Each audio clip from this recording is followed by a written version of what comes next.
Hello guys, welcome to my Facebook page and YouTube channel. সকলকে জানাই নমস্কার। আজকে আমি আরও একটা মজাদার রেসিপি ভিডিও নিয়ে হাজির হয়েছি। আজকের রেসিপির নাম চিলি চিকেন। আজকের এই রেসিপিটা অনেক দিন ধরে আনবো ভাবছিলাম, অবশেষে আমি আজকে নিয়ে আসতে পেরেছি। তাহলে চলুন দেখে নিই আজকের রেসিপিটা আমি কীভাবে বানিয়েছিলাম। প্রথমেই আমি চিকেনগুলোকে নিয়ে নিয়েছিলাম ম্যারিনেট করার জন্য। আমি এখানে উইথ বোন চিকেন ব্যবহার করেছি, আপনারা চাইলে বোনলেস চিকেন ব্যবহার করতে পারেন। ম্যারিনেশনে প্রথমেই আমি আদা রসুনের পেস্ট ব্যবহার করেছিলাম, তারপর দিয়ে দিয়েছিলাম কিছুটা পরিমাণে সয়া সস, অনেকটা পরিমাণে দিয়েছিলাম ভিনিগার এবং দিয়ে দিয়েছিলাম স্বাদ অনুযায়ী নুন আর অনেকটা পরিমাণে গোলমরিচের গুঁড়ো। মশলাগুলো দেওয়া হয়ে গেলে ভালো করে একটা জেন্টাল রাব দিয়ে ভালো করে মিক্স করে নিয়েছিলাম। মিক্স করা হয়ে গেলে একটা কাঁচা ডিম ফাটিয়ে দিয়ে দিয়েছিলাম আর দিয়েছিলাম কিছুটা পরিমাণে কর্নফ্লাওয়ারের গুঁড়ো। এখানে কর্নফ্লাওয়ারটা আমি একটু কম পরিমাণে ব্যবহার করেছি, কারণ চিকেনের ওপর আমি একটা পাতলা কোটিং চাই, কারণ আমার পাতলা কোটিংয়ের চিকেনটাই বেশি খেতে ভালো লাগে।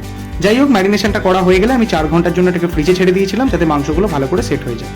অন্যদিকে একটা ননস্টিক প্যানে অনেকটা পরিমাণে সাদা তেল নিয়েছিলাম, তেলটাকে ভালো করে গরম হতে দিয়েছিলাম। তারপর আমরা আমাদের ম্যারিনেট করে রাখা চিকেনটা এক এক করে ফ্রাই করে নিয়েছিলাম। চিকেনটা ফ্রাই করা হয়ে গেলে আমরা কাটাকুটির দিকে এগিয়ে গেছিলাম। আমি এখানে পেঁয়াজ, কাঁচা লঙ্কা, ক্যাপসিকাম, রসুন এই 4টে উপকরণ কাটাকুটি করে নিয়েছিলাম। এখানে আমি দেখিয়েছি এক এক করে কিভাবে আমি এক একটা করে জিনিস কেটেছিলাম। পেঁয়াজগুলোকে আমি আলাদা আলাদা করে পাপড়ির মতো করে ছাড়িয়ে নিয়েছিলাম। কাঁচা লঙ্কা এখানে 3টে মতো আমি কুচি কুচি করে কেটে নিয়েছিলাম রান্নার শেষে ব্যবহার করবো বলে, আর 2টো মতো কাঁচা লঙ্কা আমি চিড়ে নিয়েছিলাম। এখানে আমি ক্যাপসিকামগুলোকে ডায়মন্ড শেপে কেটে নিয়েছিলাম। রসুন এখানে একটু বেশি পরিমাণে ব্যবহার করেছিলাম, রসুনগুলোকেও আমি ছোটো ছোটো করে কেটে নিয়েছিলাম। কাটাকুটি কমপ্লিট হয়ে গেলে ওই পকোড়া ভাজার তেলেতেই প্রথমে আমরা রসুনগুলোকে ভেজে নেব। এখানে রসুনটা একটু বেশি পরিমাণে ব্যবহার হবে, আগেই বলেছি।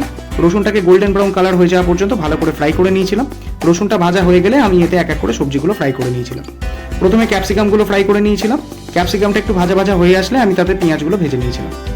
অল্প নেড়ে ছেড়ে একটু ফ্রাই করা হয়ে গেলে তাতে দিয়ে দিয়েছিলাম সামান্য পরিমাণে চিনি। এই চিনিটা আমি টেস্টটা ব্যালেন্স করার জন্য দিয়ে থাকি, আপনারা চাইলে অ্যাভয়েড করতে পারেন। তারপর সিজনিংয়ের জন্য কিছুটা পরিমাণে নুন এবং কিছুটা পরিমাণে গোলমরিচের গুঁড়ো ব্যবহার করেছিলাম।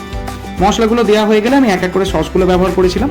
কিছুটা পরিমাণে সয়া সস এবং প্রায় 2.5 থেকে 3 চামচ মতো টমেটো কেচাপ ব্যবহার করেছিলাম। সসগুলো দেওয়া হয়ে গেলে আমি এতে কর্নফ্লাওয়ারের একটা গোলা জল দিয়েছিলাম, যাতে গ্রেভিটা একটু থিকেন হয়। গ্রেভিটা একটু কুক হয়ে এলে আমি ওপর থেকে দিয়ে দিয়েছিলাম আমাদের চিড়ে রাখা কাঁচা লঙ্কাগুলো, তারপর দিয়ে দিয়েছিলাম ভেজে রাখা পকোড়াগুলো। তারপর চিকেনের সাথে ভালো করে গ্রেভিটাকে মিক্স করে কিছুটা কুক হতে ছেড়ে দিয়েছিলাম। মোটামুটি এইখানে আপনার রান্না কমপ্লিট হয়ে গেছে। আমি অবশ্যই এরপর আমাদের কেটে রাখা কাঁচা লঙ্কা ওপর থেকে ছড়িয়ে রান্নাটা কমপ্লিট করেছিলাম। আজকের এই ভিডিওটা যদি আপনাদের ভালো লেগে থাকে তাহলে লাইক, কমেন্ট, শেয়ার করতে ভুলবেন না। ইউটিউব থেকে দেখে থাকলে সাবস্ক্রাইব করবেন, ইনস্টাগ্রাম থেকে দেখে থাকলে ফলো করতে ভুলবেন না। আমাদের আগের ভিডিওতে কমেন্ট করেছেন উজ্জয়িনী দাস, স্বাধীন মণ্ডল এবং চন্দ্রেই বাগচি। আপনাদের সকলকে অসংখ্য ধন্যবাদ আমাদের পাশে থাকার জন্য। আজকের ভিডিওটি যারা দেখলেন তারাও তাদের মূল্যবান মতামত আমাদের কমেন্ট বক্সে জানাতে ভুলবেন না। দেখা হচ্ছে পরবর্তী ভিডিওতে। ধন্যবাদ।